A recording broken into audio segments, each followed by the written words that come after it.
Bismillahirrahmanirrahim. Alhamdulillahi Rabbil Alamin. Wassalatu ala Sayyidina Rasulillah Muhammad ibnu Abdillah wa ala alihi wa syuhbihi wa salam. Amma ba'du. Bab pertanyaan Jibril kepada Nabi tentang iman, Islam dan ihsan. Hadis ke-16, dari Abu Hurairah, dia bercerita, pada suatu hari, Nabi Muhammad SAW pernah menampakkan diri kepada orang-orang, lalu datanglah seseorang seraya berkata, apakah iman itu? Beliau menjawab, iman adalah kamu beriman kepada Allah, malaikat-malaikatnya, pertemuan dengannya, para rasulnya, dan beriman kepada hari kebangkitan. Lalu apakah Islam itu? Tanya orang tersebut. Maka beliau menjawab, Islam itu adalah engkau menyembah Allah dan tidak menyekutukannya, mendirikan sholat, menunaikan zakat yang diwajibkan, dan berpuasa di bulan Ramadan. Lalu lanjut malaikat itu bertanya, kemudian apa ihsan itu?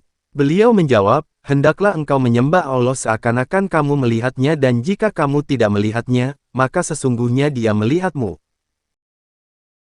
Kapankah hari kiamat itu tiba? Tanya orang itu, beliau menjawab, orang yang ditanya tidak lebih tahu dari yang bertanya, dan aku akan memberikan tentang beberapa tanda-tanda kiamat kepadamu. Jika budak perempuan telah melahirkan tuannya, jika para penggembala unta berlomba-lomba meninggikan bangunan.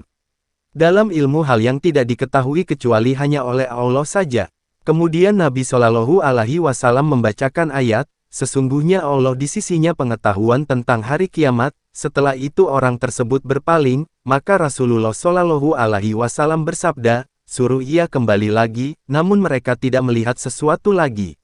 Kemudian beliau bersabda, itu adalah Jibril yang datang untuk mengajar manusia tentang agama mereka.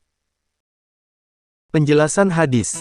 Jibril pernah mendatangi majelis Rasulullah dalam wujud seseorang yang beradab dan menunjukkan diri sebagai seorang penuntut ilmu yang cerdas lagi terpelajar. Ia menanyakan 3 hal yang semuanya itu merupakan tiang agama, cahaya orang-orang yang bertakwa, sumber bagi semesta alam dan lampu bagi orang-orang yang tulus ikhlas. Pertama, iman kepada Allah, artinya Anda harus benar-benar percaya dan menyandarkan diri kepadanya dalam segala sesuatu, berlindung dan tunduk patuh kepadanya, berharap kepadanya tidak takut kepada selain Dia. Mengamalkan kitabnya serta yakin bahwa Allah mempunyai segala sifat sempurna dan jauh dari segala kekurangan. Dan bahwa Allah mempunyai malaikat barzah dan para rasul yang maksum terlindung dari segala macam kesalahan dan penutup mereka adalah Muhammad. Selanjutnya, hendaklah Anda menjalankan sunnah beliau sekaligus mengikuti manhaj beliau dan bersalawat atasnya, mengagungkan orang-orang yang menjalankan syariatnya serta menjadikan mereka sebagai sahabat, dan kemudian mempunyai hari pembalasan. Allah berfirman dalam surat Al-Zalzalah ayat 7 dan 8, yang artinya, barang siapa yang mengerjakan kebaikan seberat zarah pun, niscaya ia akan melihat balasannya, dan barang siapa yang mengerjakan kejahatan seberat zarah pun, niscaya akan melihat balasannya pula. Di dalam hadis tersebut terdapat penjelasan agungnya ikhlas. Di dalamnya juga terdapat pengertian bahwa jika seseorang alim ditanya tentang apa yang tidak diketahui, maka hendaklah ia mengatakan, tidak tahu. Dan hal itu sekali tidak mengurangi kewibawaannya, tetapi justru memperlihatkan kewaraan, ketakwaan, dan kekuasaan ilmunya. Dan hendaklah ia bertanya kepada orang yang telah lebih mengetahui. Kedua, Islam, yakni seluruh amal perbuatan sholih yang bersifat lahiriah. Dengan pengertian, mentaati Allah dalam seluruh perintahnya serta menjauhi seluruh larangannya. Dengan demikian, iman merupakan akidah yang permanen di dalam hati yang menggambarkan pengesaan dan pengaguman Allah. Benar, kebersihan batin dan takut kepada Allah merupakan jalan sukses yang mengantarkan keridhaan Allah. Dan poros semua keimanan itu terdapat pada iman kepada Allah, sedangkan Islam merupakan bentuk ketundukan lahiriah dan buah dari iman itu sendiri. Al-Khattabi berkata, seorang muslim terkadang menjadi mukmin dan terkadang juga tidak, sedangkan orang mukmin terus-menerus dalam keadaan muslim. Dengan demikian setiap orang mukmin itu sudah pasti muslim, dan tidak setiap orang muslim itu mukmin. Dan pokok iman adalah pembenaran sedangkan pokok Islam adalah penyerahan diri. Oleh karena itu, terkadang seseorang itu berpredikat muslim artinya tunduk secara lahir tetapi tidak secara batin. Dan terkadang sudah percaya secara batin tetapi tidak tunduk secara lahir. Ketiga, ihsan, yaitu mengikhlaskan amal perbuatan hanya untuk Allah. Sesungguhnya riya akan menghapus amal perbuatan. Sehingga dengan demikian itu seseorang telah menzalimi dirinya sendiri atau melumuri dirinya dengan dosa.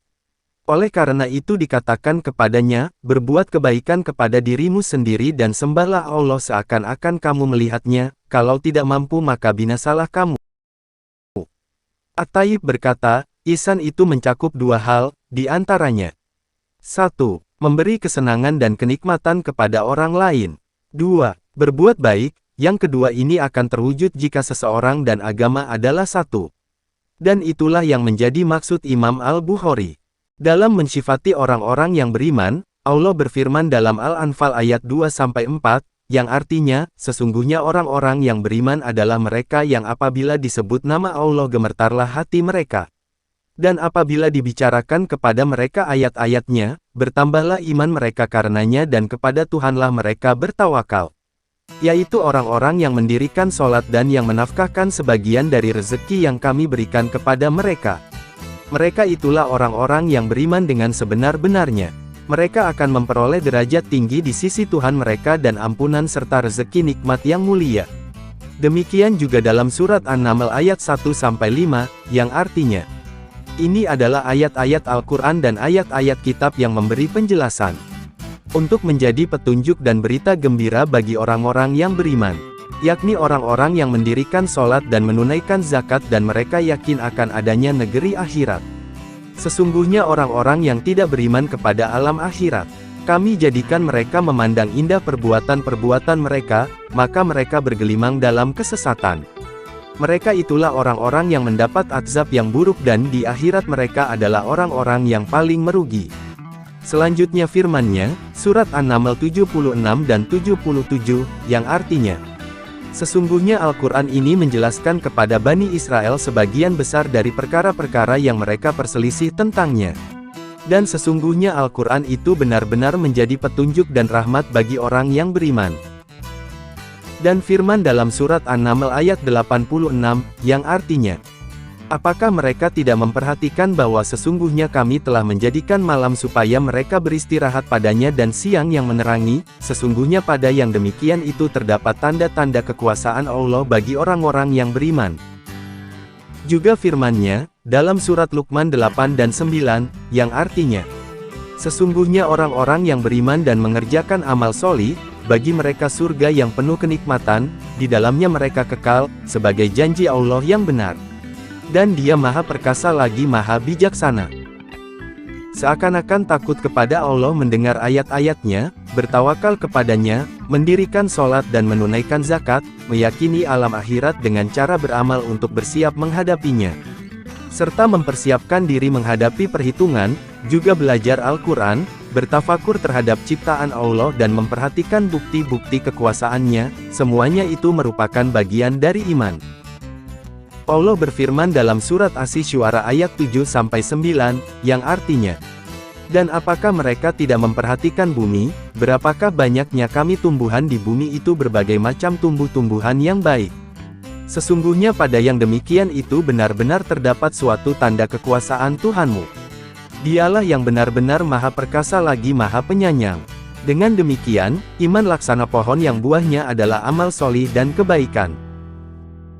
أخير الكلام والله أعلم بصواب.